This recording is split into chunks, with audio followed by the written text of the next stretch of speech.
بالله من الشيطان الرجيم.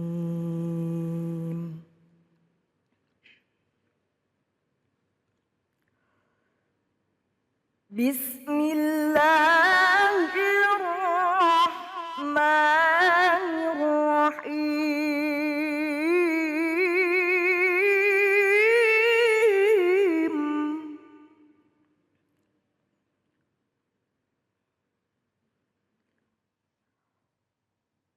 والسارق والسارقة فاقطعوا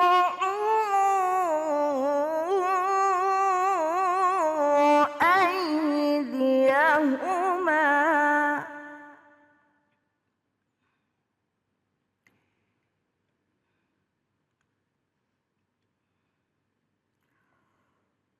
جزاء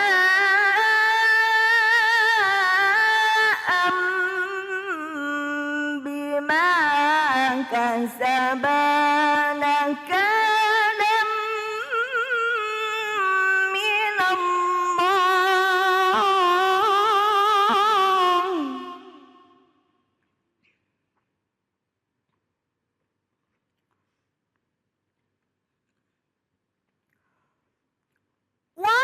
والله عزيز حكيم.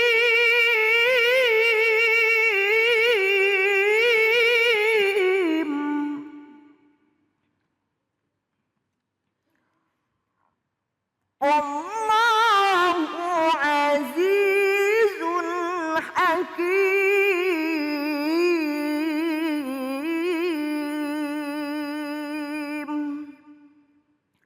صدق الله العظيم.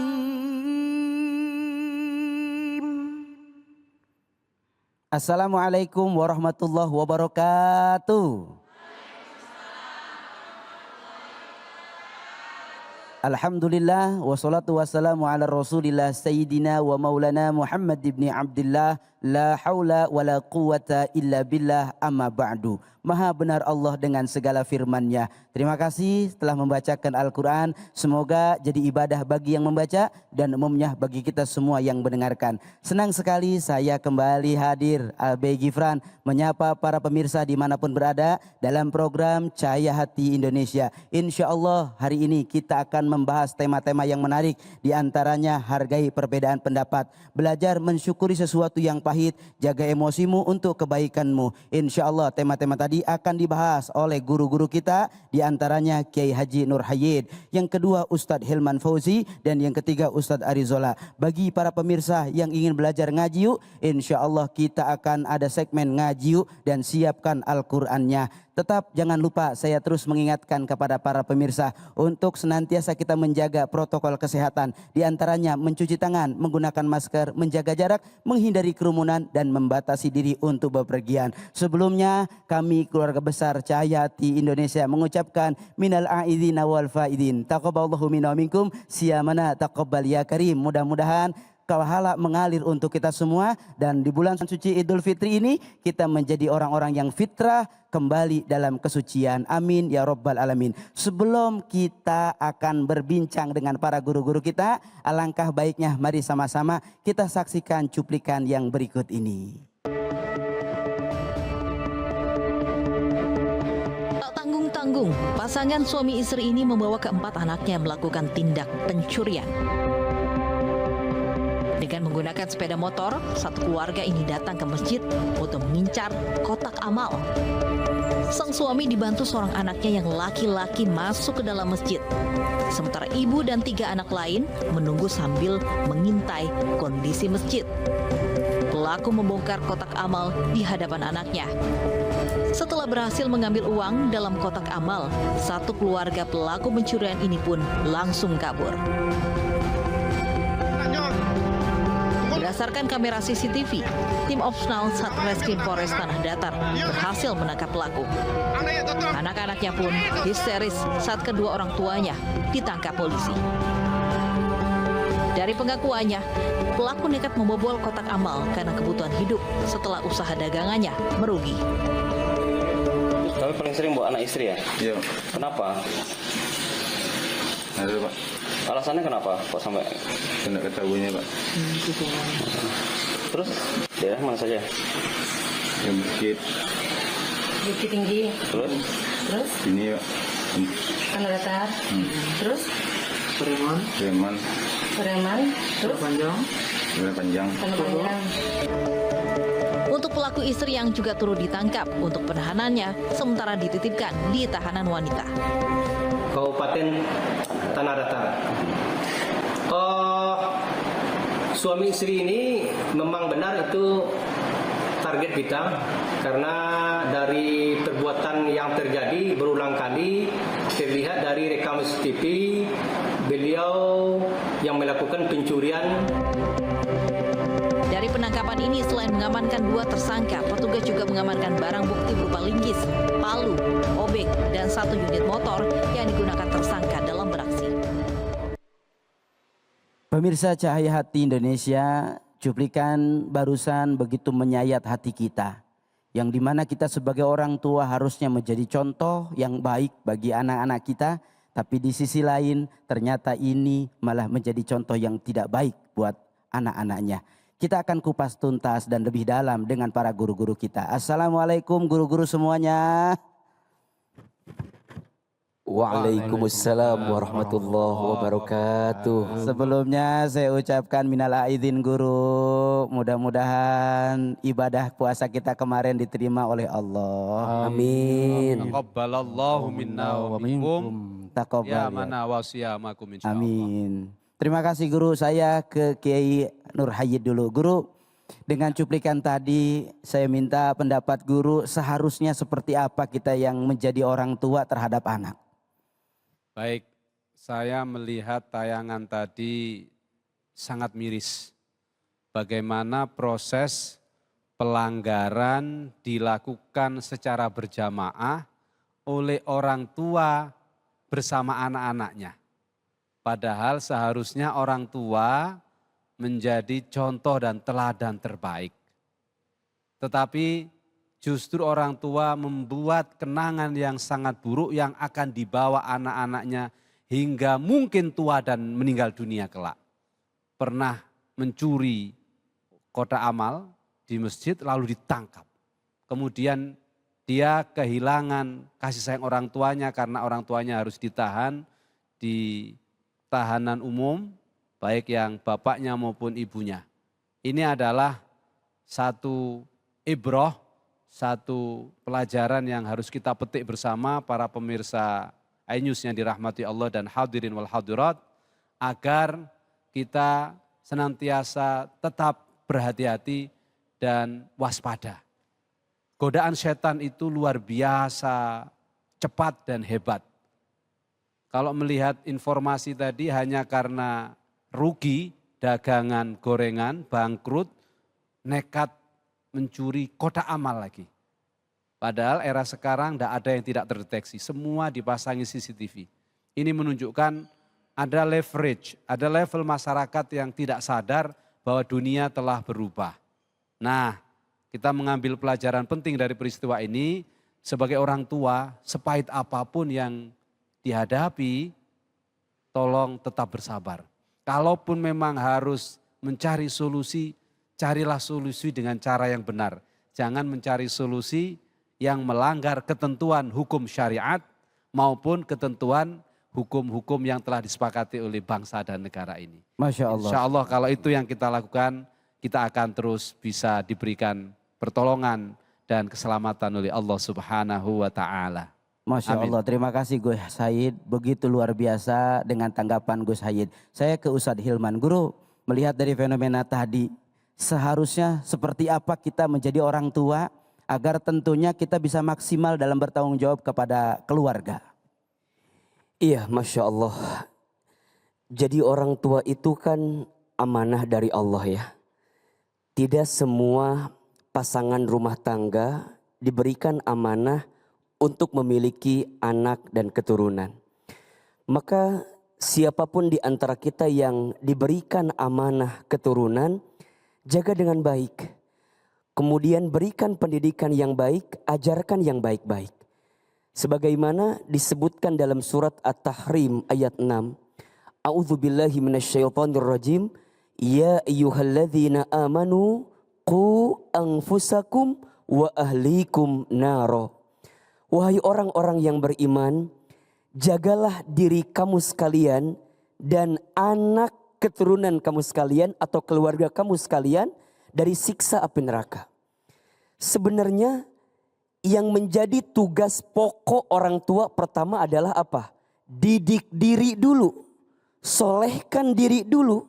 Baru kemudian didik anak. Berapa banyak di antara kita orang tua yang mohon maaf lupa mendidik dirinya, tapi kemudian loncat mendidik anaknya. Padahal seorang anak itu akan melihat keteladanan yang dihadirkan oleh orang tuanya. Apalagi kita tahu ya, seorang anak itu kan peniru yang sangat hebat gitu. Jadi apa yang dicontohkan oleh orang tuanya, maka itu yang akan dilakukan oleh anaknya.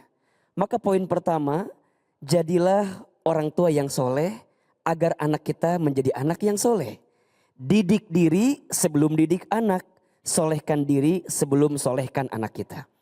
Kemudian yang kedua, jadi orang tua itu harus punya ilmu. Ya, harus punya ilmu gitu. Maka ilmu parenting, ilmu menjadi orang tua harus terus belajar setiap saat, setiap waktu. Bahkan jadi orang tua itu kalau menurut saya itu nggak ada pensiunnya dalam belajar. Karena anak satu lain ujiannya. Anak dua lain ujiannya. Anak tiga lain ujiannya. Maka yang namanya orang tua harus sabar, ya kan? Harus kuat. Ustadz, jadi orang tua itu berat ya? Iya, karena pahalanya surga. Kalau ringan pahalanya kipas angin, ya. Kulkas satu pintu, betul atau tidak? Ya, jadi nggak apa-apa. Ustadz jadi orang tua itu cobaannya banyaknya. Iya, kalau banyak cucian namanya laundry gitu ya. Namanya juga hidup, pasti banyak cobaan. Satu, didik diri. Yang kedua, siapin ilmunya. Insya Allah kita bisa mendidik anak kita dengan baik dan benar. Terima kasih Ustadz Hilman, Masya Allah luar biasa. Saya ke Ustadz Arizola. Kiai, bagaimana kita menyikapi dengan perintah orang tua? Apakah semua perintah orang tua wajib kita taati walaupun itu kemungkaran? Baik, apakah setiap perintah orang tua kita taati? Tentu umpama kayak saya sebagai anak, kita harus bisa memilah-pilih. Karena tidak semuanya yang diperintahkan orang tua adalah baik. Tidak ada perintah yang orang tua adalah buat kebaikan diri kita juga.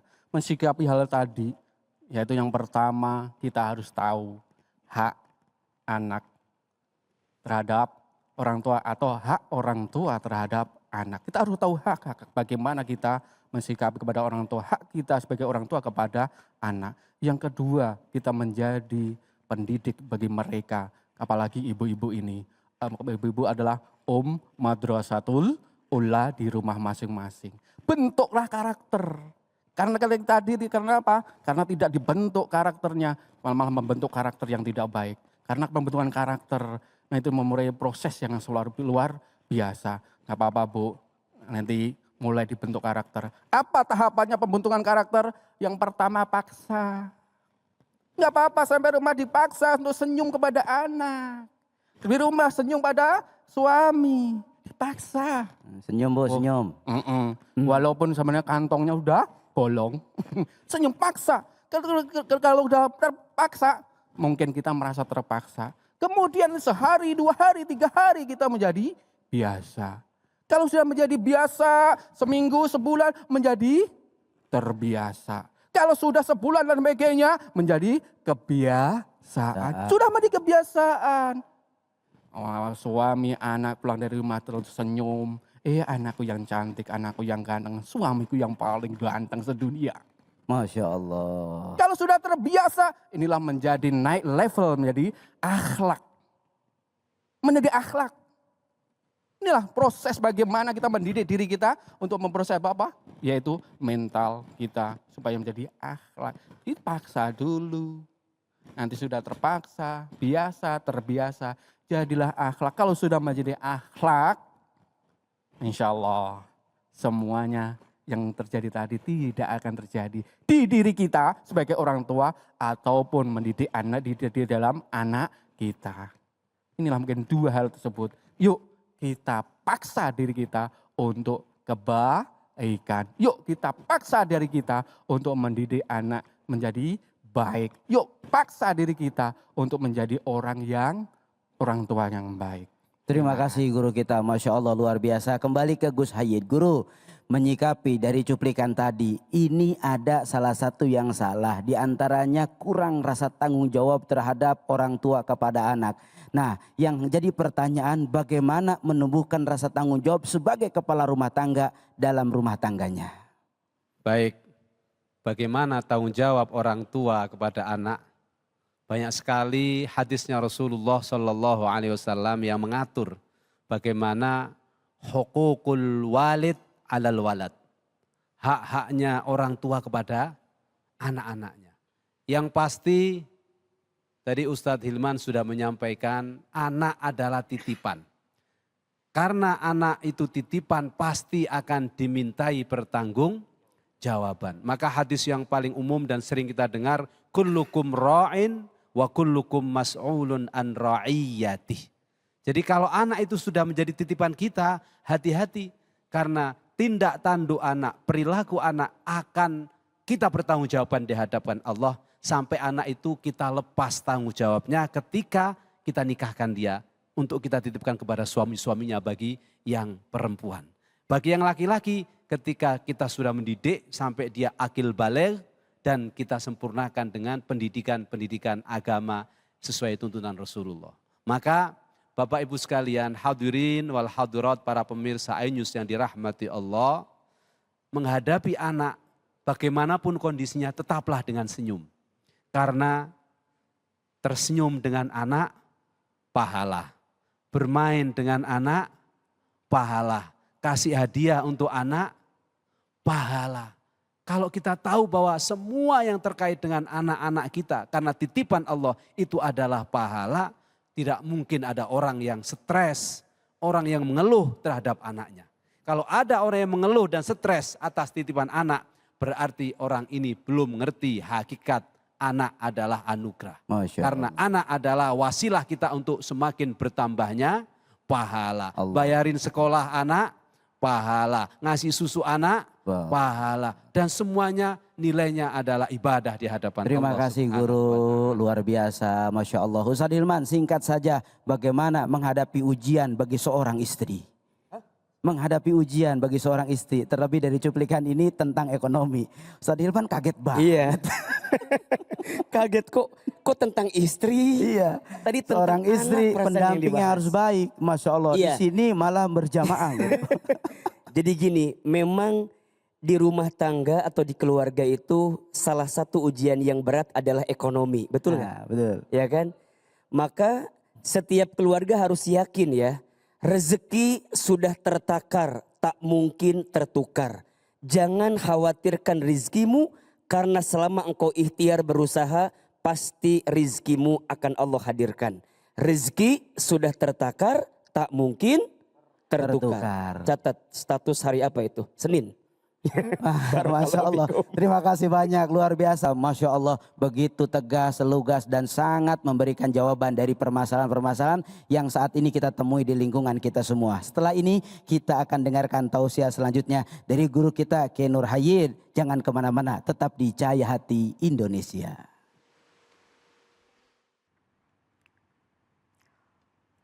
أعوذ بالله من الشيطان الرجيم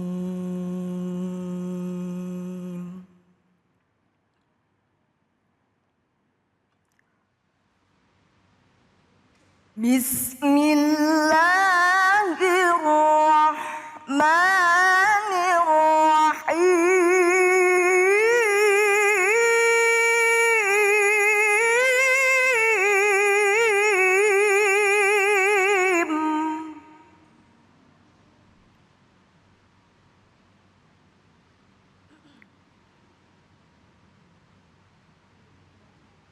وإذا حييتم بتحية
Maha benar Allah dengan segala firman-Nya. Iqra'ul Qur'an fa innahu ya'ti yaumal qiyamah syafi'an li ashabi. Bacalah Al-Qur'an maka insya Allah kelak nanti di akhirat Al-Quran akan jadi syafaat buat kita semua. Terima kasih kepada Ustazah Maimunah yang telah melantunkan ayat-ayat suci Al-Quran. Semoga Al-Quran yang dibaca menjadi rahmat bagi yang membaca dan umumnya buat kita semua. Bu,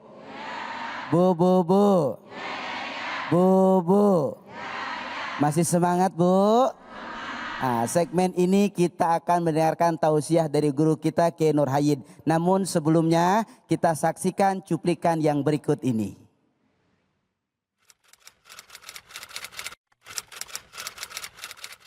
Kalau beda pendapat sih ada ya? Masih. Masih? Masih. Masih sih, masih. Masih lah pasti. Beda pendapat masih. Solusinya yang pertama kita pasti menghargai apa yang menjadi pendapat dari setiap individu. Kita coba cari jalan keluarnya nih, gimana caranya keputusan kita antara saya pribadi dengan yang lain itu kalau misalkan kita bisa menghasilkan suatu keputusan yang baik ya kenapa enggak. Paling diobrolin berdua aja sih, saling komunikasi terus dibicarain aja sampai cari jalan tengahnya. Kalau gue pribadi sih lebih sering ngalah ya. Soalnya biasanya beda pendapatnya sama istri gitu, kebetulan udah menikah.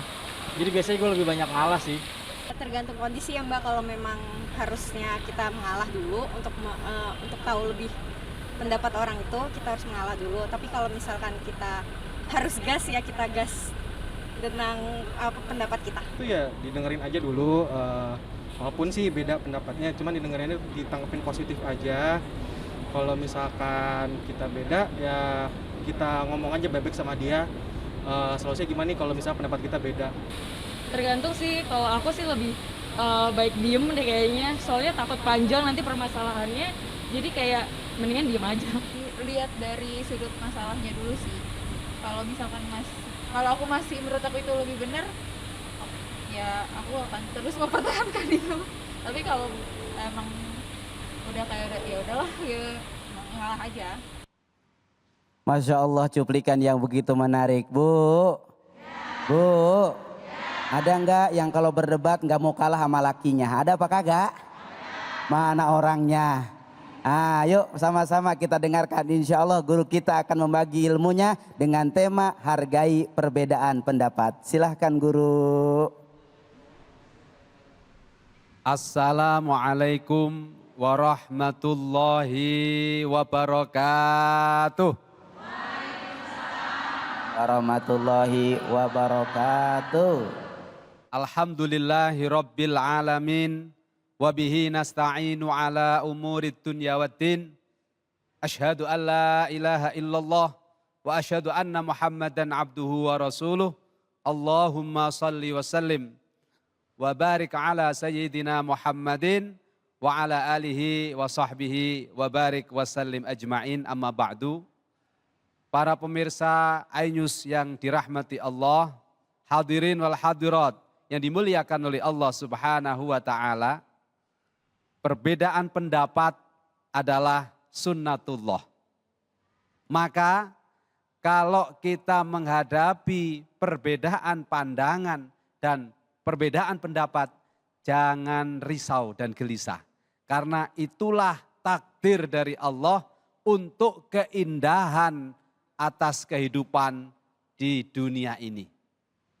Allah menciptakan semua makhluknya dengan beragam. Allah menciptakan laki-laki dan perempuan juga dalam rangka untuk agar kita bisa menghargai perbedaan. Maka kalau ada orang yang berbeda pandangan, berbeda pendapat, lalu berantem, berarti dia belum lulus sebagai seorang manusia. Apalagi lulus sebagai orang yang beriman. Maka cara pertama kita untuk menghadapi perbedaan pandangan dan perbedaan pendapat adalah toleransi dan saling menghargai. Kecuali perbedaan pendapatan. Baru itu harus dibereskan bersama. Tapi kalau perbedaan pendapat saja, tidak ada cara lain bagi orang yang beriman, cara menghadapinya adalah saling menghargai. Bagaimana Islam memandang perbedaan pandangan dan perbedaan pendapat? Contoh terbaik bisa kita petik dari sejarahnya seorang ulama besar. A'immatul mazahibul arba'ah, salah seorang imam dari 4 mazhab. Beliau adalah Muhammad ibnu Idris Asy-Syafi'i. Imam Syafi'i memberi contoh terbaik kepada kita semua umat Rasulullah Sallallahu Alaihi Wasallam dalam menyikapi perbedaan pandangan dan perbedaan pendapat. Apa kata beliau? Ra'yi shawab, pendapatku ini benar, tetapi yahtamilul khata'. Walaupun pendapatku ini benar sesuai dengan hasil ijtihad saya, sesuai dengan hasil jerih payah saya memikirkan dan menggali ayat-ayat Al-Quran dan Sunnah sesuai dengan anugerah dari Allah yang diberikan kepada saya, kata Imam Syafi'i. Tetapi karena saya ini masih manusia, tetap saja pendapat saya yang menurut saya benar masih kemungkinan mengandung kesalahan. Apa artinya? Orang sehebat Imam Syafi'i yang umur 7 tahun sudah hafal Al-Quran, umur 11, 12, 13 tahun itu sudah hafal hadisnya Rasulullah Sallallahu Alaihi Wasallam. Kitab Muwatta karyanya Imam Malik sudah dilahap sama beliau, dihafal sama beliau. Itu saja merasa pandangannya mungkin masih mengandung kesalahan. Artinya apa? Masih ada potensi pandangan yang benar dari orang lain. Sehingga beliau mengajarkan kepada kita semua para pengikutnya, ayo kita terbiasa atau membiasakan diri memberi ruang kepada orang lain. Karena bisa jadi selain pandangan kita yang benar menurut pikiran kita, menurut gagasan kita dan ide kita, tetap saja ada pandangan orang lain yang mungkin lebih benar. Atau mungkin menyempurnakan pandangan kita. Itulah makna dari Allah zat yang maha benar. Makanya para ulama, guru-guru kita mengajarkan kalau sudah berpandangan, berpendapat biasanya sebagai wujud tawadhu, wujud merendahkan diri, wujud kita tidak sombong, selalu diakhiri dengan kalimat wallahu a'lam bissawab. Karena hanya Allah yang maha benar. Dan tadi disampaikan oleh Ustadz Abai bahwa shadaqallahul azim. Kebenaran itu hanya milik Allah. Al-haqqu mir rabbik. Kebenaran mutlak miliknya Allah. Tetapi kalau ada kebenaran menurut manusia, mungkin masih ada potensi-potensi kesalahan dan kekurangan. Sehingga tidak boleh kita sebagai orang yang beriman mengklaim dirinya paling benar. Nah, kalau kita sudah bisa menahan nafsu kita merasa paling benar, biasanya orang ini akan toleran. Orang ini akan mudah menghargai perbedaan pandangan. Orang ini akan mudah menghargai perbedaan. Betul apa tidak? Perbedaan pertama yang kita hadapi dalam hidup adalah perbedaan suami istri. Bagi orang yang sudah menikah, walaupun awalnya dimulai dari cinta, pasti di tengah perjalanan meligai keluarga, ada saja yang berbeda. Betul nggak Bu? Sudah ngerasain? Alhamdulillah, berarti normal. Nah, bagaimana agar keluarga kita tetap bisa eksis, tetap bisa awet, rukun, sampai kakek nenek, sampai tua dan sampai meninggal dunia? Hormati perbedaan. Mungkin kadang kita tidak suka melihat istri kita kalau tidur ngorok. Kira-kira kalau bapak-bapak mau kawin lagi enggak? Orang yang menghargai perbedaan tidak akan mikir kawin lagi. Yang ada ketika ngorok dicium, sayang miring dong biar tidak bunyi ngoroknya. Betul apa enggak? Itulah cara menghadapi perbedaan. Tidak dengan melakukan justifikasi, tidak melakukan penghakiman. Kamu ini sudah tua, gendut, ngorokan lagi, tak tinggal kawin lagi nanti misalnya. Nah, ini adalah sikap yang tidak arif dan bijaksana. Demikian halnya dalam konteks berkeluarga. Pasti sesayang-sayangnya seorang anak kepada orang tuanya juga ada perbedaan. Betul apa enggak? Sesayang-sayangnya orang tua kepada anaknya juga pasti ada perbedaan. Apalagi di era modern sekarang. Anaknya tiap hari pinginnya main game terus. Padahal orang tuanya pingin anaknya menghafal Quran. Akhirnya apa? Kalau tidak memahami konsep perbedaan pasti akan berantem. Kalau sudah berantem anaknya kabur dari rumah, bukannya anak itu menjadi lebih baik, bisa jadi nanti bergaul dengan anak-anak jalanan, akhirnya dia salah pergaulan dan menjadi anak-anak yang terlantar. Na'udzubillahi min dzalik. Maka tips kedua, cara kedua menghadapi perbedaan, terutama perbedaan pandangan adalah kita harus membuka hati lebar-lebar. Kita harus membuka hati dengan lapang. Karena dengan hati yang lapang, hati yang lebar, perbedaan akan terasa indah. Karena ada satu riwayat yang disampaikan oleh Rasulullah Sallallahu Alaihi Wasallam, al-ikhtilafu ummati rahmatun. Perbedaan pendapat, perbedaan pandangan di antara umatku ini adalah rahmat. Kenapa menjadi rahmat? Karena itulah takdir dari Allah, itulah sunnatullah. Maka Al-Quran mengatakan kepada kita, janganlah kau bersikap keras, janganlah kau bersikap kasar. Karena kalau kau bersikap keras dan kasar dalam menghadapi pandangan yang berbeda, dalam menghadapi perbedaan, niscaya tidak akan ada orang yang mau bersama dengan engkau. Mereka akan lari meninggalkan engkau. Sehingga kita, orang yang keras hati itu akan sendirian. Lama-lama kalau tidak kuat sendirian, lama-lama karena tidak kuat stres, bunuh diri. Na'udzubillahi min dzalik. Makanya sabar. Itulah pesan Al-Quran yang paling pokok dalam menghadapi perbedaan. Walau kunta fadhan ghalidhal qalbi lam faddu min haulik. Maka jadikan perbedaan sebagai kawan dan sahabat hidup kita. Insya Allah kalau perbedaan kita jadikan kawan dan sahabat dalam hidup, hidup kita akan selalu dipenuhi dengan cinta dan bahagia. Lebih-lebih kita tahu bahwa kita ini memang diciptakan berbeda. Ya ayyuhan nas, inna khalaqnakum min zakari wa untha waja'alnakum syu'uban wa qabaila lita'arafu. Lalu siapa yang terbaik di sisi Allah dari yang berbeda ini? Inna akramakum indallahi atqakum. Semoga perbedaan yang ada di sekitar kita membuat kehidupan kita semakin berwarna. Lebih-lebih kita yang setelah selesai melaksanakan puasa di bulan suci Ramadan, tentu hati kita masih lapang.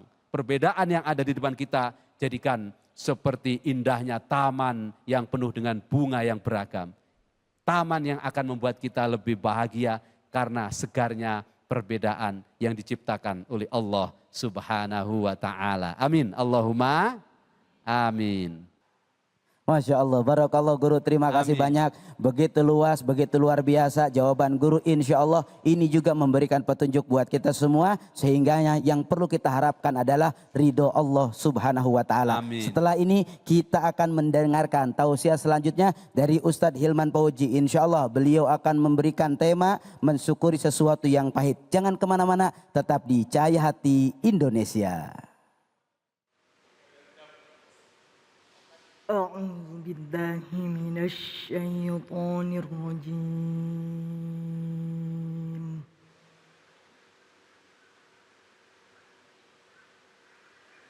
بسم الله الرحمن الرحيم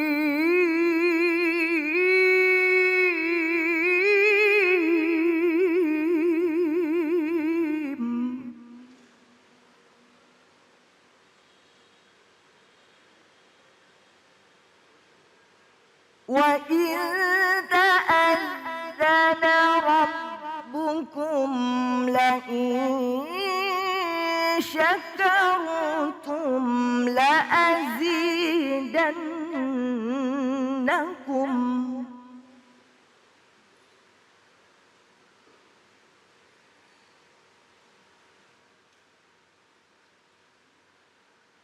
لَئِن شكرتم لأزيدنكم ولئن كفرتم إن عذابي لشديد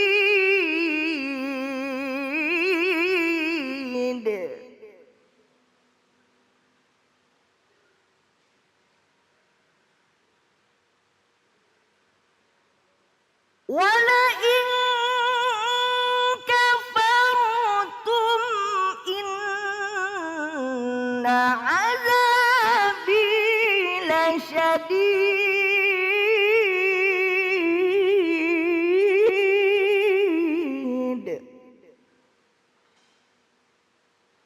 ولئن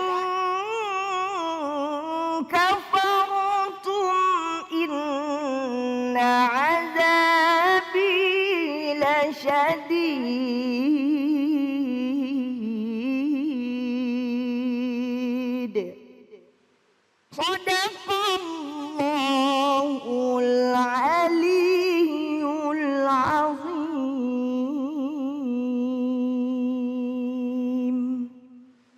Maha benar Allah dengan segala firman-Nya. Terima kasih kepada Ustazah Maimunah yang telah melantunkan ayat-ayat suci Al-Quran. Semoga menjadi ibadah bagi yang membaca dan umumnya bagi kita semua yang mendengarkan. Kembali lagi di Cahaya Hati Indonesia. Saat ini kita sudah bersama dengan guru kita Ustadz Hilman Fauzi. Insya Allah beliau akan membagi ilmunya kepada kita semua dengan tema belajar mensyukuri sesuatu yang pahit. Silahkan guru. Sehat guru? Alhamdulillah, Ustaz Abai, apa kabar? Cerah banget kita sampai serasi nih. Alhamdulillah. Baik. Silakan guru. Bismillahirrahmanirrahim. Assalamualaikum warahmatullahi wabarakatuh.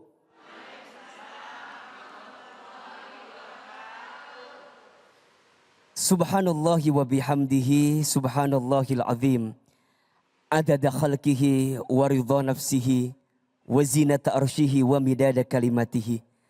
Ashhadu an la ilaha illallah wahdahu la syarikalah wa ashhadu anna Muhammadan abduhu wa rasuluhu la nabiyya ba'da.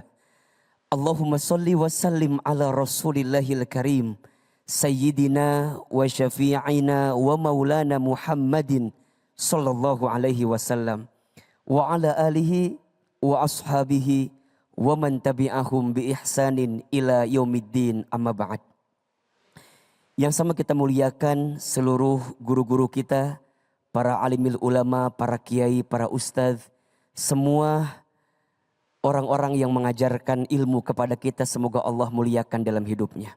Ustadz Abai Gibran, jazakallah khair yang sama-sama sudah memberikan waktunya kepada kami dan ibu-ibu yang hadir di masjid ini. Apa kabar semuanya, sehat? Alhamdulillah, senang bener. Ini pakai jilbabnya warna apa? Kuning, cerah gitu ya. Insya Allah. Dan mudah-mudahan seluruh pemirsa Cahaya Hati Indonesia, iNews TV, dimanapun Anda berada, senantiasa dalam keadaan sehat walafiat. Amin ya Rabbal. Kalau kita bicara tentang hidup, hidup itu selalu dihadapkan pada dua pilihan. Ada nikmat, ada musibah. Ada sehat, ada sakit. Ada saat tertawa, ada saat menangis. Ada saat mendapatkan, ada saat kehilangan. Betul? Ada saat di atas, ada saat di bawah. Itulah hidup. Dan itu semua adalah ujian yang digilirkan dalam kehidupan manusia. Sebagaimana Allah sampaikan di surat Al-Anbiya ayat 35. A'udzu billahi minasyaitonir rajim. Wa nabluukum bisyarri wal khairi fitnah. Dan kami, kata Allah, akan menguji kamu sekalian. Dengan apa? Sesuatu yang buruk. Dengan apa? Sesuatu yang baik.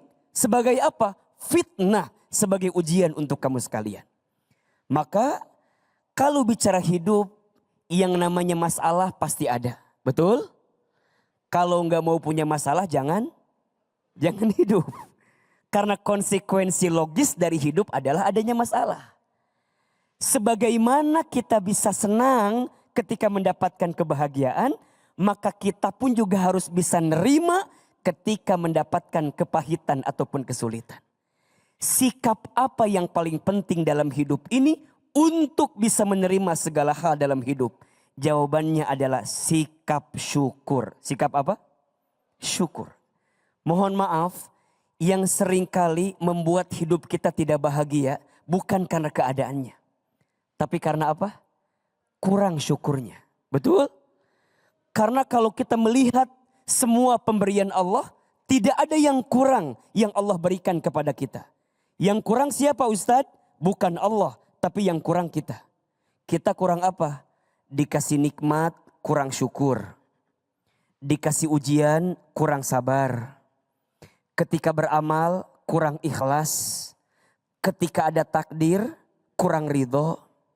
Kalau dikumpulin, mohon maaf, kurang ajar. Jadi tidak ada yang kurang yang Allah berikan.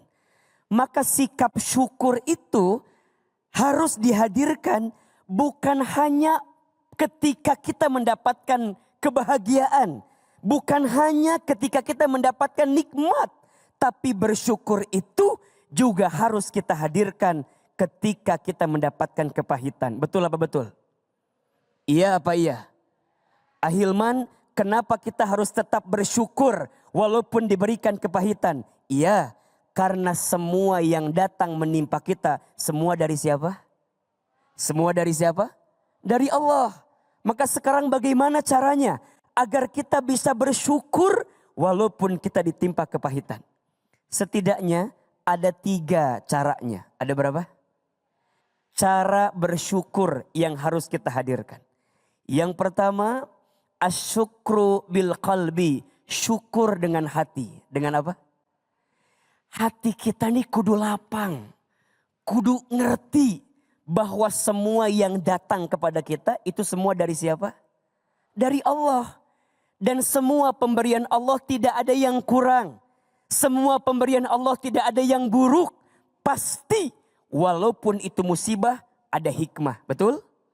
Walaupun itu masalah ada berkah. Betul? Walaupun itu ujian ada pelajaran. Betul? Maka mohon maaf. Orang yang bersyukur dengan hati, dia akan pandai menerima apapun yang Allah berikan kepada dia. Ibu dikasih suami yang soleh, seneng apa enggak? Kok kayak enggak yakin gini sih? Seneng enggak, Bu? Ibu punya suami yang soleh senang? Punya suami yang ganteng senang? Punya suami yang kaya senang? Sekarang Ustadz tanya, punya suami yang kurang soleh? Hah? Jawabannya tetap bersyukur Ustadz. Kenapa? Karena boleh jadi kesyukuran ibu menerima suami yang kurang soleh itu Allah siapkan surga untuk ibu. Betul apa betul? Ibu tetap setia dengan suami walaupun kurang. Ibu tetap sayang sama suami walaupun kurang ganteng. Kenapa Ustadz? Karena bentuk syukur dengan hati yang menitipkan suami ke kita siapa? Allah. Maka lapangkan hati kita. Jangan nunggu bahagia baru bersyukur. Tapi bersyukurlah maka kamu akan bahagia. Catat status hari Senin itu ya. Yang kedua. Asyukru bil lisan. Syukur dengan lisan.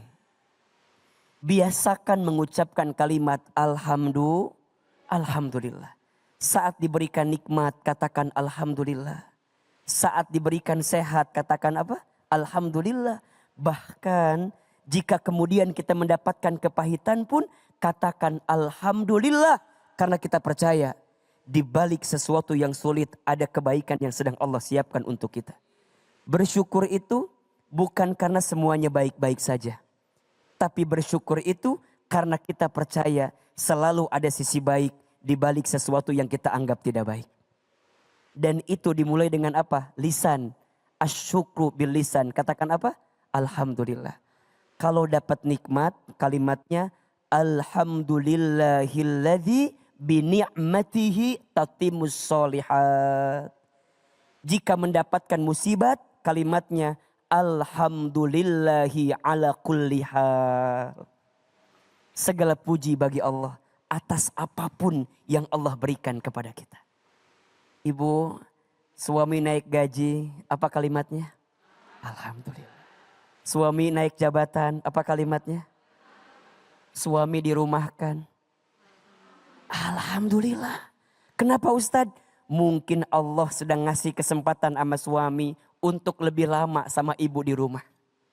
Selama ini mungkin sibuk gak ada waktu. Atau mungkin Allah lagi ngasih kesempatan suami ibu untuk mulai bisnis. Mulai buka usaha. Selama ini gak pernah kebayang karena sibuk bekerja. Kemudian dirumahkan, diberhentikan, di PHK. Kebuka ide bisnisnya. Jadi jualan, punya bisnis besar, untung. Betul apa betul? Jangan pernah menghina takdir yang Allah berikan.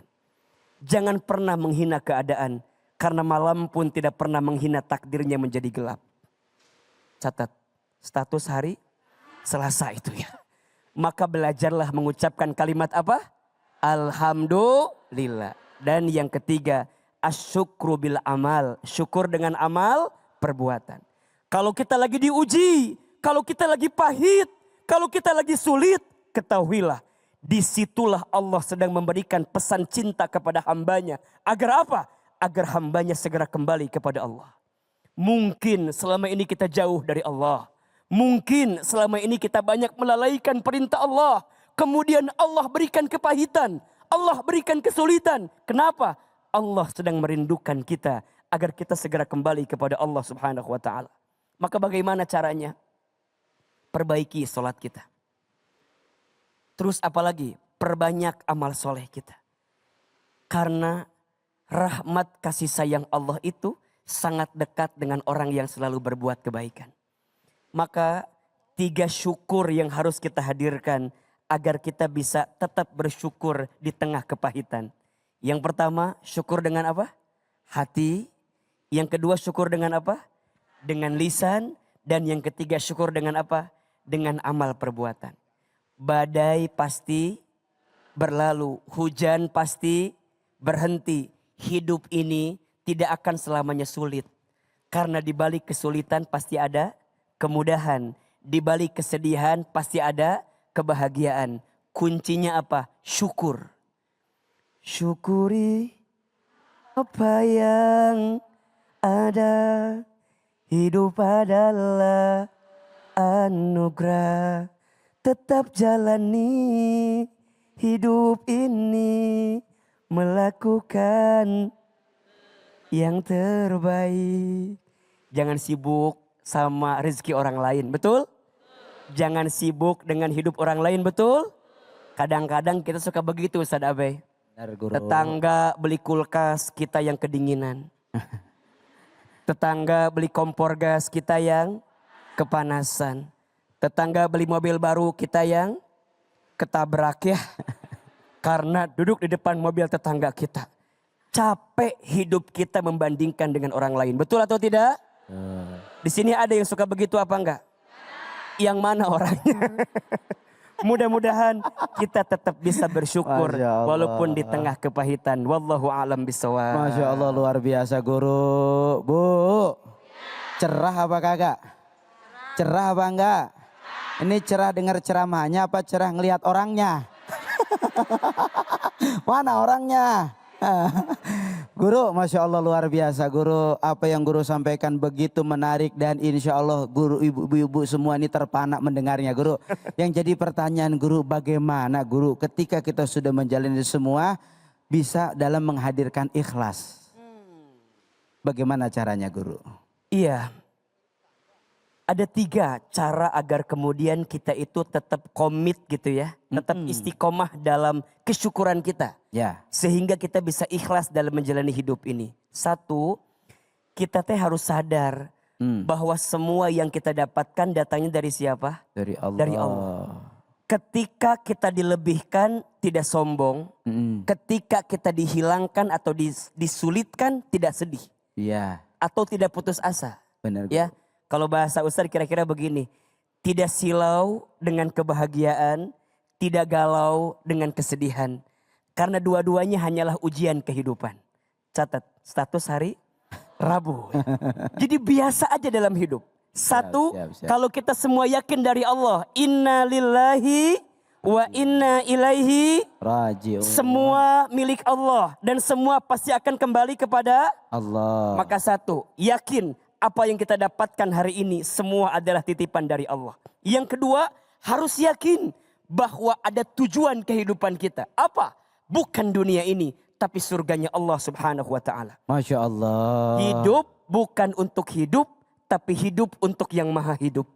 Mati bukan akhir kehidupan, justru mati itu adalah awal kehidupan yang sebenarnya. Terima kasih Guru. Catat. Masya Status Allah. hari. Terima Kalau kasih Guru. kita yakin, insya Allah semua akan bisa ikhlas kita jalani. Amin ya Allah ya Rabbal.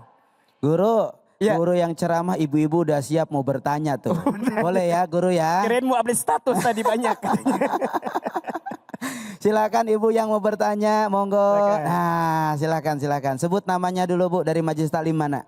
Assalamualaikum Ustadz, saya Nina Sumarni dari Majelis Taklim Muslimah Bacetan Nitura, Tangerang. Alhamdulillah, Tangerang ya Bu ya. Tangerang, Masya Allah. jauh sekali. Silakan. Bagaimana kalau saya terus mendapatkan pahit dan akhirnya saya merasa tidak kuat lagi? Gitu aja Pak Ustadz. Assalamualaikum warahmatullahi wabarakatuh. Waalaikumsalam warahmatullahi wabarakatuh. Silakan Guru, ini bukan bertanya, curhat Guru. Iya, begini. Kalau ada orang yang ikut ujian, kemudian hasilnya tidak lulus, kira-kira yang salah soalnya atau jawabannya? Baik, Ibu jangan pernah menyalahkan masalah yang datang. Ibaratnya jangan menyalahkan soal ujian yang dihadirkan. Karena soal ujian mah gak akan ketukar, betul apa enggak? Soal anak SMP nggak mungkin dikasih ke anak SMA, betul? Soal sudah tertakar tak mungkin tertukar. Jadi gimana? Yang perlu kita evaluasi apa? Sikap kita. Jadi Ahilman gimana? Satu, kudu makin dekat ke Allah. Yang bikin hidup kita berat kenapa? Jauh dari Allah itu. Maka kuncinya apa? Zikir kan? Ala bizikrillahi tatmainnul qulub. Ingatlah, hatimu akan menjadi tenang dengan mengingat siapa? Allah. Dengan menyebut nama siapa? Allah. Maka ketika ujian datang, kalau ingatnya Allah, maka bunda tidak akan terbelenggu dengan ujian itu. Bunda akan yakin ke Allah. La yukallifullahu nafsan illa wus'aha. Allah tidak mungkin memberikan beban kepada kita melebihi batas kemampuan kita. Ibu, bersyukur, bersabar. Semua akan baik-baik saja. Terima kasih Guru, Masya Allah luar biasa, begitu sangat menyejukkan atas apa yang beliau sampaikan kepada kita semua. Setelah ini kita akan mendengarkan tausiah selanjutnya dari Ustadz Arizola. Jangan kemana-mana, tetap di Cahaya Hati Indonesia. Kembali lagi di Cahaya Hati Indonesia. Sebagaimana yang telah saya janjikan tadi, kita akan mendengarkan tausiah selanjutnya. Insya Allah tausiah selanjutnya akan disampaikan oleh guru kita Ustadz Arizola. Beliau akan membagi ilmunya tentang jaga emosimu untuk kebaikanmu. Silahkan Guru. Assalamualaikum warahmatullahi wabarakatuh.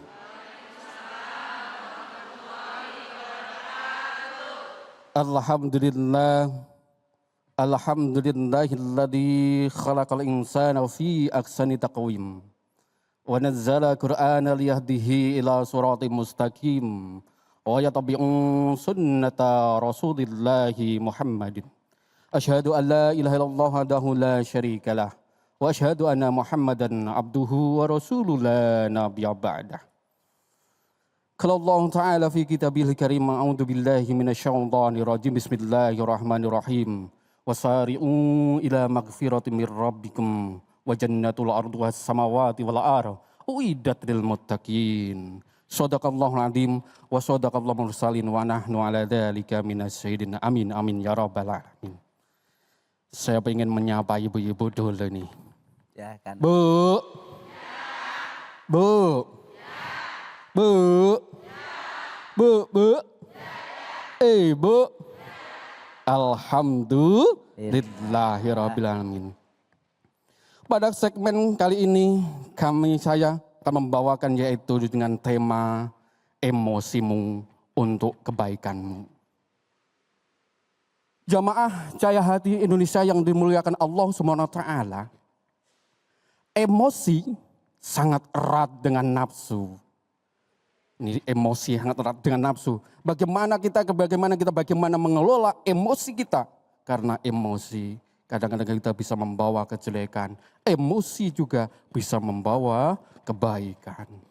Dengan emosi, dengan nafsu bisa membawa orang baik. Dengan emosi, kemudian nafsu juga bisa membawa orang menjadi orang jelek. Dengan emosi dan nafsu juga bisa membawa orang menjadi pemurah. Dengan emosi dan dengan nafsu juga bisa membawa menjadi orang pemarah. Jamaah Cahaya Hati Indonesia yang dimuliakan Allah SWT, sedikit saya mau berkisah tentang emosi. Ibu pernah dengar yang namanya Imam Masjidil Haram, Imam Sudais? Pernah dengar, Bu? Pernah dengar, Bu? Imam Masjid Indonesia dia dengernya. Ibu-ibu yang dimuliakan Allah SWT, kala itu ibu-ibu, Imam Sudais waktu kecil, ia sedang bermain-main di depan rumahnya. Ketika itu ibunya sedang menyiapkan kue-kue buat tamunya. Ketika ibunya menyiapkan kue, ketika ibunya menyiapkan segala sesuatu untuk tamunya, tiba-tiba Imam Sudais yang sang kecil tadi, saat dia di depannya tadi, ia bermain dengan debu, pasir dan sebagainya. Lalu tidak sengaja, ia pergi masuk ke rumahnya dan membawa pasir debu itu tersebut. Kemudian menaruh yang ada di depan tamu, kue-kue yang dari teman tamu tersebut. Kira-kira ibu, marah enggak? Marah enggak? Marah. Dan ibunya juga marah. Marahnya, tapi marah baik. Dengan marahan yang sangat luar biasa. Pergi engkau, wahai Imam Masjidil Haram. Bermainlah di depan. Jangan mengganggu nanti tamu-tamu yang ada di sini. Ibu-ibu jamaah sahabat hati yang dimuliakan Allah SWT. Ini emosi sangat luar biasa. Inilah salah satu contoh. Yaitu emosi membawa kebaikan. Betul, ketika sudah dewasa, sampai dewasa dan sampai tua, ternyata betul Sudais kecil menjadi Imam Masjidil Haram. Inilah bagaimana kita bisa mengelola emosi kita, bisa mengelola amarah kita, bisa mengelola marah kita menuju untuk kebaikan kita. Coba kalau seandainya tadi, yang biasanya mungkin ibu-ibu, itu biasanya anak-anak main ini dan sebagainya, terus mengotori dan sebagainya, maka melupakan menyampaikan bahasa yang jelek. Dasar anak, dah. Dasar anak, dah. Ketika itu, kita agak tahu malaikat sedang di depan kita dan mengaminkan. Tidak tahu jadinya apa. Dan inilah salah satu contoh ketika emosi kita ke bawah kebaikan. Yang kedua, ada kisah yang kedua, yaitu bapak-bapak yang sedang bekerja. Ini bapak ibu sekalian mungkin pernah melihat di YouTube dan lain sebagainya. Ketika di kantor sudah sangat ruwet, amburadul dan sebagainya, ketika sampai rumah, marah dengan emosi yang luar biasa, membawa mobilnya sedang klakson, dan sebagainya. Gerbang tidak pernah dibuka, pembantunya tidak mendengar. Yang mendengar siapa? Ternyata anaknya. Anaknya keluar dan sedang membuka pintu, tapi bapaknya sudah kadung emosi dan marah. Ia menancap gasnya dan menabrak pagar tersebut. Pagar tersebut menimpa anak tersebut. Inilah emosi yang tidak membawa kepada kebaikan. Jamaah Cahaya Hati Indonesia yang dimuliakan Allah SWT. Inilah emosi, gambaran emosi marah, itu ada membawa keberkahan, juga membawa kepada kelaknatan. Ada 3 hal supaya kita bisa menjaga hati kita. Bisa menjaga hati kita supaya kita selalu menuju kepada kebaikan kita. Emosi kita menuju kebaikan kita. Yaitu yang pertama, kita selalu mengingat Allah Subhanahu wa Ta'ala. Dengan kita selalu berdoa, A'udzu billahi minasyaitonir rajim. Bu, sering marah di rumah. Sering emosi di rumah.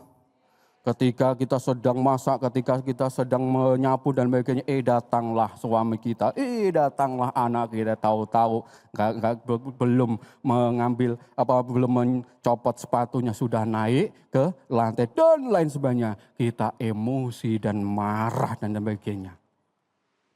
Perlu diingat, yang kita jaga yang pertama, kita ingatlah kepada Allah Subhanahu wa Ta'ala. Dengan mengucapkan a'udzu billahi minasyaitonir rajim. Karena apa? Emosi, marah sebenarnya ada percikan daripada setan dan api neraka. Setan ada di dalam darah kita.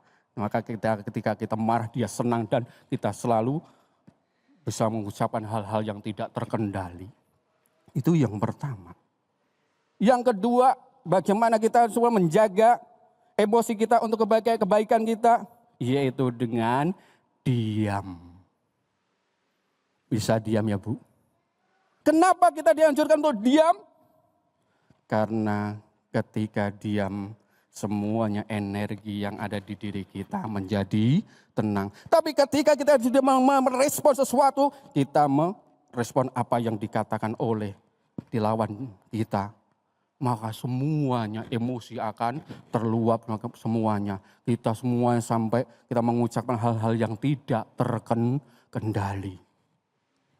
Yang ketiga, untuk menjaganya yaitu rubahlah menjadi posisi terendah. Ketika berdiri, duduklah.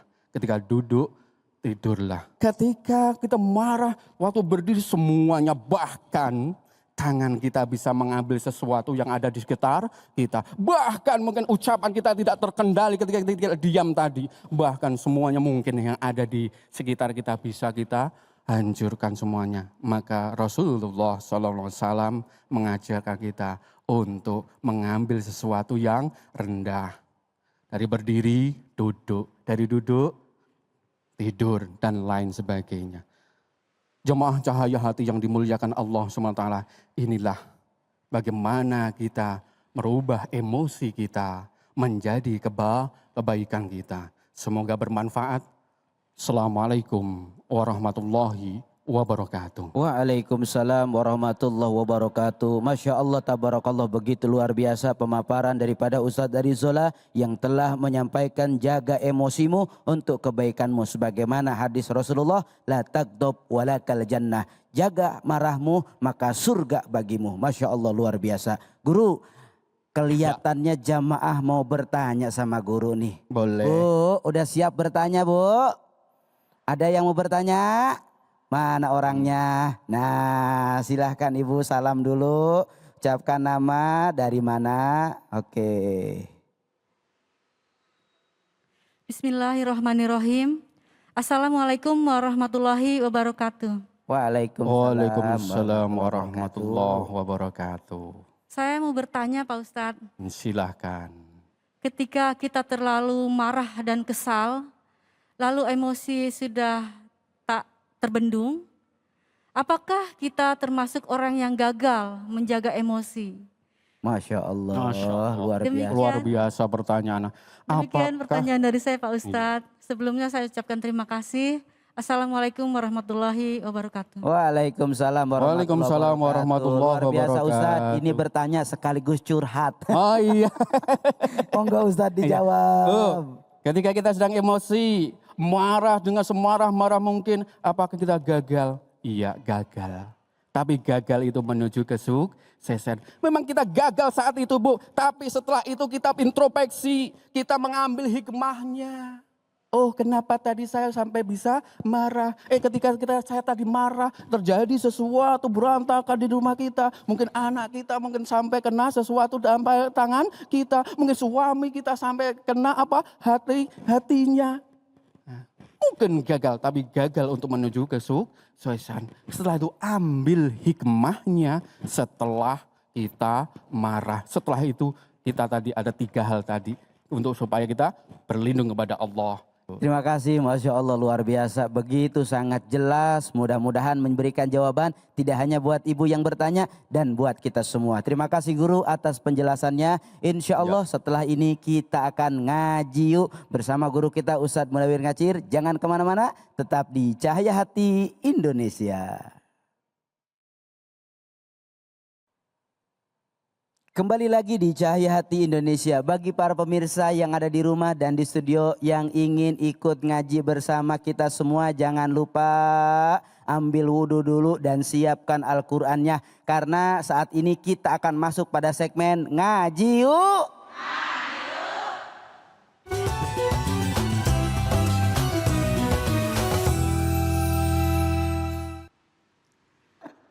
Assalamualaikum warahmatullahi wabarakatuh. Waalaikumsalam warahmatullahi wabarakatuh. Burung gelatik makan belalang. Cakep. Ibu-ibu cantik orang Serang ya? Ya. Oh, Tangerang. Orang Tangerang? Tangerang. Masya Allah. Mak-mak ini pada ditinggalin sama lakinya? Ya, alhamdulillah. Orang ditinggalin alhamdulillah. Ya Allah, alhamdulillah. Nah, dari majelis taklim mana ini? Masya Allah, ya begitulah kira-kira. Ya Allah, alhamdulillah. Hamdan wa syukuran lillah. Amma ba'du. Para pemirsa Cahaya Hati Indonesia yang selalu dirahmati oleh Allah Subhanahu wa taala. Semoga para pemirsa dan juga yang ada di studio insya Allah yang masih jomblo Allah kasih jomblowati. Amin. Amin. Amin. Amin. Ya Robbal Alamin. Tahadus binikmah kepada para alim ulama yang sempurna hanya milik Allah Subhanahu wa taala. Salawat serta salam kita sampaikan ke haribaan junjungan kita baginda Nabi besar Muhammad sallallahu alaihi wasallam. Semoga para pemirsa dan juga yang ada di studio insya Allah barang-barang mendapatkan syafaatul uzmah nanti di yaumul akhirah. Amin ya Rabbal. Amin. Alhamdulillah saya Munawir Ngacir tidak sendirian. Saya ditemani oleh bintang tamu kita yang nanti akan membacakan Al-Quran surah Al-Hujurat ayat 5 dan 6. Namun sebelumnya saya dengan host kita yang luar biasa Ustadz Abe Kifran. Assalamualaikum. Waalaikumsalam guru. Alhamdulillah. Cerah amat sih guru, ijo-ijo begitu. Ya namanya ijo-ijo biar kayak rumput tetangga ya. Ya Allah. Lah iya. Iya. Alhamdulillah. Ya Allah, biar hijau kayak ular keket ya. Saya Munawir Ngacir tidak sendirian. Saya ditemani oleh bintang tamu kita yang luar biasa, kecil mungil, ganteng, masya Allah. Masya Allah. Assalamualaikum. Waalaikumsalam. Waduh ya Allah. What's your name? My name is Rafa Diawrahman Suwan. Masya Allah. Anak kecil bisa bahasa Inggris. Pinter ya, Masya Allah. Ya Allah. Si Rafa kelas berapa? 2 Abu Bakar. 2? Abu Bakar. Masya Allah. Sekolah di mana Ustadz itu Ustadz? Hah? Masih TK ya? Bukan, enggak SD. SD. Ini TK nih ya. Ya Allah. Ini namanya kalau misalkan masih di TK Taman Kawak-Kawak ya. Ini Taman Kawak-Kawak ya. Ya Allah. Alhamdulillah. Nih ngomong-ngomong ngajinya kalau di rumah siapa yang ngajarin? Mama. Mama. Masih ingat namanya Mama nggak? Masih. Namanya siapa? Sri Wulandari. Waduh, itu kayak orang sono. Sri, kowe wong endi ya. Ya Allah. Oke. Oke, Rafa, saya bacain surah Al-Hujurat ayat 5 dan 6. Silakan Rafa bacakan. A'udzu billahi minasy syaitonir rajim. Bismillahirrahmanirrahim.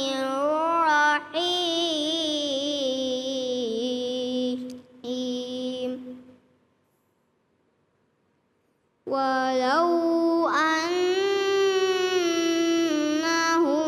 sabaru hatta takhruja ilaihim lakana khairan lahum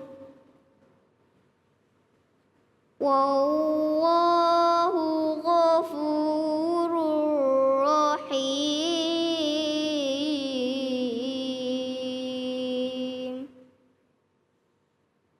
Ya ayyuhalladzina amanu in ja'akum fasiqum binaba'in fatabayyanu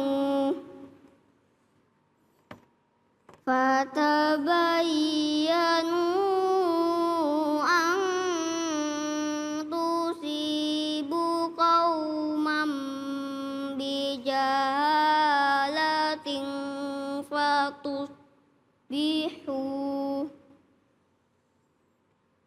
fatusbihu ala ma fa'altum nadimin.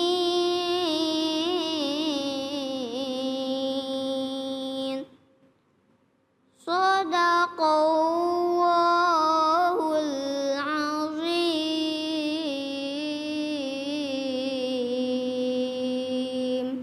Shadaqallahul azim. Kita yang dengerin aja merinding ya. Masya Allah. Si Rafa umurnya berapa? 7 tahun. 7 tahun. Masya Allah. Ustadz dengar udah hafal beberapa juz, coba tanya deh. Oh gitu? Sudah hafal berapa juz? 6 juz. 6 juz? Ibu-ibu tanya juga Ustadz. Kalau ibu-ibu mah jus melon sama jus ini. Ya Allah, itu saya banget ya Bu ya. Nama ya Allah. Ada 6 juz Ustadz, Masya Allah. Ini namanya kita tua kejemur ya Bu ya. Nah kalau dia adalah otaknya masih ya Allah jernih banget. Orang tuanya setiap hari orang tuanya dampingin terus. Ibu Sri dampingin ya. Rafa kadang-kadang suka rewel nggak kalau lagi suruh ngapalin? Enggak, nurut. Gurunya kadang-kadang suka ngomong bagaimana. Rafa harus ngapalin begini atau bagaimana? Biasanya mama kalau mama suruh aku kayak gini. Rafa, tolong ngambilin aku air putih hangat dong. Ya Allah. Nih namanya punya anak, ibunya kata Nabi madrasatul ula. Ibu adalah pendidikan pertama buat anak-anak. Kalau salah didiknya kepada anak, ya nanti hancur kita orang tua. Betul? Nggak dapet doa, nggak dapet ini. Saya kalau ngobrol begini sama anak kecil begini udah kagak nahan aja. Ya Allah, air mata kepengen jatuh aja. Bukan kalau digebukin malah nggak airnya nggak jatuh, tapi kalau dengerin suara Masya Allah, seperti tersentuh ini. ya guru ya. Ini karena apa? Keajaiban Allah Subhanahu wa taala. Ya enggak? Ya Allah, apa di lebaran begini puasa habis sawalan ya enggak? Ya Allah, kita makan lagi. Allah, sama anak begitu dengerin begitu kan ya Allah berbesmillah. Karena apa? Saya sendiri, ini mohon maaf. Anak saya kan alhamdulillah 30 juz alhamdulillah apal. Apal guru. Apal. Alhamdulillah. Alhamdulillah apal. Jadi yang apal apanya? Alhamdulillahnya aja. Guru udah pengen ibu-ibu dengar suara guru, coba guru ajarin guru. Ibu-ibu ajarin ngaji guru. Sekarang ajarin ibu-ibu guru. Oke. Yuk kita bareng-bareng pemirsa yang ada di rumah, kita mau membaca yaitu surah Al-Hujurat. Tadi sudah dicontohkan oleh ya Allah anak kita yang ganteng luar biasa, hatinya ganteng ya. Mudah-mudahan jadi hamlatul Quran. Amin. Ya Robbal Alamin. Masya Allah itu didoain langsung tangannya begini. Ya Allah. Alhamdulillah. Yuk kita dengan pemirsa yang ada di rumah. Yaitu yang sering saya sampaikan. Mama. Tuh 2, 3. Mama. Oke. Mama.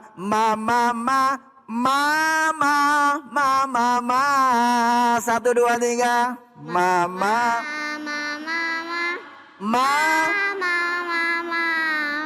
Masya Allah, ngikutin. Saya sih takjub aja ngeliatin tuh bocah ya. Ya Allah. A'udzu billahi minasyaitonir rajim. 1, 2, 3.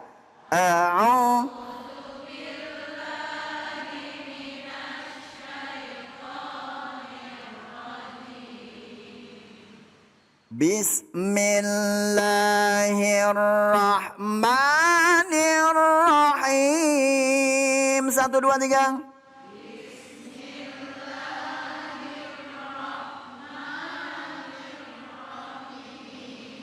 Mama, mama, mama, mama. Tuh 2, 3. Mama, mama, mama. Yang kedua, mama, mama, mama. Oke, yuk sekarang masuk ke dalam surah Al-Hujurat ayat yang 5 ya. Walau annahum sabaru hatta takhruja ilaihim. 1, 2, 3.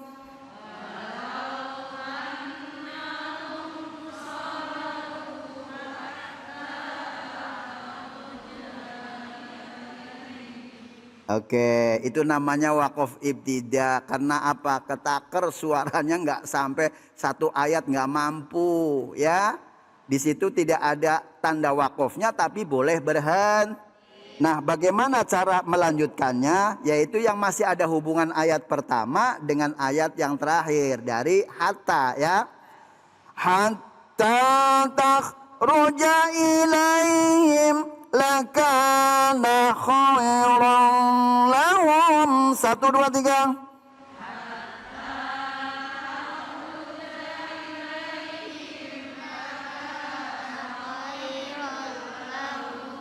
Hatta takhruja ilaihim lakana khairan lahum. 1, 2, 3. Hatta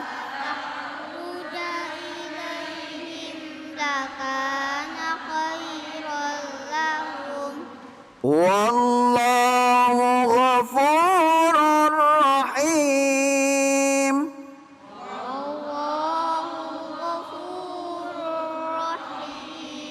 Oke, sekarang tadi berhentinya di ilaihim ya Rafa ya. Tadi coba berhentinya di ilaihim Rafa. Coba diulang dari apa ayat yang nomor 5. 1, 2, 3. Walau annahum sabaru hatta takhruja ilaihim. Nah, Masya Allah. Jadi nafasnya ditarik dulu ya. Ditarik, begitu ngeluarnya pelan-pelan ya, sedikit-sedikit biar sampai ya. Coba sekali lagi, 1 dengan pemirsa yang ada di rumah. 1, 2, 3. Walau annahum sabaru hatta takhruja ilaihim. Oke, ibu-ibu dengan pemirsa yang ada di rumah bareng dengan Rafa. 1, 2, 3. Walau annahum sabaru hatta takhruja ilaihim. Oke, hatta takhruja ilaihim lakana khairan lahum. 1, 2, 3. Hatta takhruja ilaihim lakana khairan lahum. Masya Allah. Para pemirsa, sedikit cara membaca Al-Quran itu ada 3 cara. Ada berapa, Bu? 3. Ada 3 cara. Yang pertama adalah at-tahqiq. Apa, Bu? At-tahqiq. At-tahqiq itu adalah bagi pemula, lembut, bacanya pelan. Ya Rafa ya. Rafa, kalau tahqiq itu apa namanya caranya masih terbata-bata ya kan, lemah. Misalkan Alhamdulillah, pelan ya. Alhamdulillahi Rabbil Alamin. Ya, tahqiq. Terus kemudian yaitu yang kedua adalah hadar. Hadar itu bacanya sedang. Sedang. Dan kemudian yang ketiga yaitu namanya tadwir. Ya. Nah, ketiga ini menurut Imam Al-Jazari di dalam kitab An-Nashr itu dijelaskan bahwa ada yang namanya tartil. Tartil itu adalah yang bisa mengandung yaitu 3 cara tadi. Yang pertama adalah at-tahqiq, yang kedua adalah hazar, yang ketiga adalah tadwir. Apa, Bu? Tadwir. Nah, tadwir di sini ketiga cara ini terletak pada kalimat adalah tartil. Apa, Bu? Tartil. Tartil itu di dalam surah Mulzamil ayat yang keempat adalah menjelaskan auzid alaihi warattilil qur'ana tartila. Tuh kalau menurut pendapat Imam Al-Jazari. Terus kemudian di dalam kitab Thayyibatun Nashr itu dijelaskan di dalam syair begini. Wa yuqra'ul Qur'anu bitahqiqi ma uhadzar wa tadwir wa kulum muttaba'un. Seperti itu. Itu kalau di dalam syair dijelaskan seperti itu. Jadi ketika kita membaca 3 cara yaitu hazar, at-tahqiq dan juga tadwir itu terbungkus oleh kalimat kata tartil. Tuh, jadi kalau yang bagi imam, itu kan ada yang imam. Nah, kemarin kan puasa Ramadan udah ini ya, udah ngikutin semuanya ya. Ya Allah, nyarinya imam yang paling cepat. Ya, iya. Nah, inilah di sini artinya apa? Ada 3 cara dan juga kita mengikuti mayoritas yang masyhur adalah kita ngikutin Imam Hafiz ya. Imam Hafiz sampai runtutannya sampai baginda Nabi besar Muhammad sallallahu alaihi wasallam. Nah, bagaimana inti dari bacaan kita? Kita ambil pertama cara yang pertama adalah tahqiq, yaitu pelan. Yang kedua hajar adalah sedang, at-tadwir adalah cepat. Bagi orang yang hamlatil Quran kayak seperti Rafa nih sudah hafal misalkan 6, itu bacanya agak cepat. Bismillahirrahmanirrahim. Alhamdulillahi rabbil alamin arrahman. Seperti itu ya. Ada yang baca Quran seperti itu kan? Iya. Nah, Rafa udah mulai paham dan apalagi sudah hafal. Anak kecil udah hafal ganteng lagi. Kalau udah gede, udah saya ambil Oh, mantu aja, ambil santri. Ya Allah.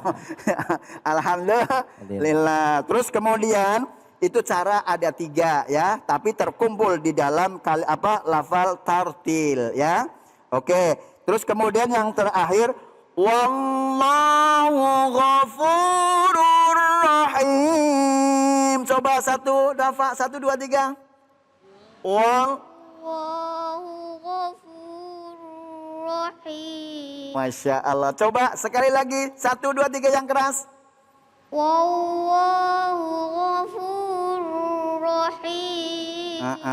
Makanya nih kalau ngajarin anak-anak harus keseriusan ditekan.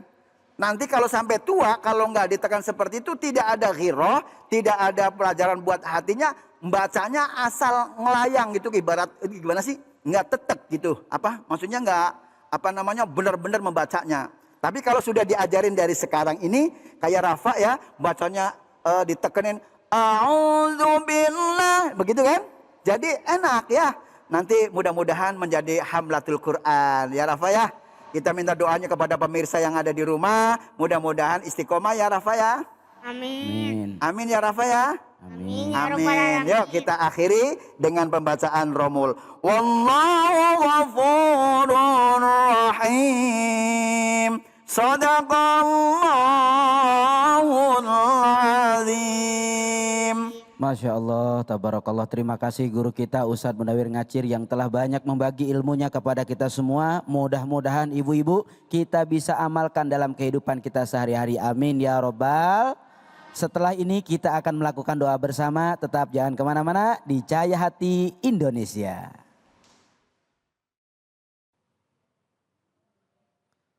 Perbedaan pendapat adalah sunnatullah. Karena itu jangan kau risaukan dengan perbedaan pendapat yang terjadi dalam kehidupan kita. Yang pasti perbedaan pendapat merupakan anugerah dari Allah agar kita menjadi manusia selalu merasa ada kurangnya. Sebab hanya Allah lah yang maha benar, hanyalah Allah yang sangat tidak punya salah. Karena itu mari kita jadikan perbedaan pendapat sebagai wasilah kita untuk saling bersilaturahim. Marilah kita jadikan perbedaan pendapat untuk kita jadikan cara terbaik saling mengenal. Dan kita jadikan perbedaan pendapat sebagai cara terbaik untuk menambah amal soleh dengan bersabar atas perbedaan pandangan dan pendapat orang lain yang tidak kita setujui. Emosi biasa kita konotasikan dengan yang jelek. Tapi kita bisa membuat emosi itu menjadi yang baik. Kalaulah kita tahu kuncinya bagaimana merubah emosi, merubah amarah itu menjadi yang baik. Karena apa? Tidak semuanya emosi itu kepada yang jelek. Kita emosi menjadi sesuatu yang dalam kebaikan. Kita dengan cara sesuatu bagaimana kita berlindung kepada Allah SWT. Kemudian yang kedua, kita bisa dengan cara diam kita. Yang ketiga, kita merubah bagaimana posisi kita. Dengan emosi-emosi inilah, Bapak Ibu sekalian, sahabat News yang dirahmati Allah SWT. Yuk emosi kita bawa kepada kebaikan dengan pembentukan karakter-karakter yang sudah disampaikan tadi. Dipaksa untuk kebaikan, terbiasa, dan menjadi kebiasaan dan akhlak. Semoga emosi kita selalu bisa membawa kepada benar-benar itu akhlak kita yang baik. Pemirsa Cahaya Hati Indonesia yang dirahmati Allah, mari kita akhiri pertemuan kita dengan membaca doa. Kita angkat kedua telapak tangan kita, tundukkan kepala kita dan silahkan aminkan dalam hati masing-masing. A'udzubillahi minasyaitonirrajim. Bismillahirrahmanirrahim. Alhamdulillahi rabbil alamin. Allahumma salli ala sayyidina Muhammadin wa ala alihi wa ashabihi ajmain. Allahumma la tada' lana dhanban illa ghafartah, wa la hamman illa farajtah, wa la daynan illa qadaitah, wa la hajatan min hawaijid dunya wal akhirah illa qadaitaha wa yassartaha. Ya Allah, ya Tuhan kami, tidak ada yang hadir di antara kami siang ini kecuali kami yang banyak dosa. Engkau ampuni dosa-dosa kami ya Allah. Kami yang sedang gelisah, Engkau tenangkan hati kami ya Allah. Kami yang sedang punya masalah, Engkau tunjukkan jalan keluarnya ya Allah. Kami yang punya hajat, Engkau kabulkan dan Engkau segerakan hajat-hajat kami ya Allah. Allahumma inna nas'aluka ilman nafi'an wa rizqan wasi'an wa amalan mutaqabbala. Allahumma kfina bihalalika an haramika wa aghnina bifadlika amman siwaka. Rabbana zalamna anfusana wa illam taghfir lana wa tarhamna lanakunanna minal khasirin. Allahumma inna nas'aluka ridhaka wal jannah wa na'udzubika min sakhatika wan nar. Rabbana atina fid dunya hasanah wa fil akhirati hasanah wa qina adzaban nar. Subhana rabbika rabbil izzati amma yasifun wa salamun alal mursalin walhamdulillahi rabbil alamin. Terima kasih kepada guru-guru kita, Kiai Haji Nur Hayyid, Ustadz Hilman Fauzi, Ustadz Arizola, Ustadz Munawir Ngacir, dan Qoriah kita Ustadzah Maimunah yang telah berbagi ilmu kepada kita semua. Dan tetap saya mengingatkan untuk selalu menjaga kesehatan, mencuci tangan, menggunakan masker, menjaga jarak, menghindari kerumunan, dan membatasi diri untuk bepergian. Sampai ketemu lagi di Cahaya Hati selanjutnya. Mohon maaf lahir batin. Assalamualaikum warahmatullahi wabarakatuh. Salatullah salamullah ala taha rasulillah. Salatullah salamullah ala yasin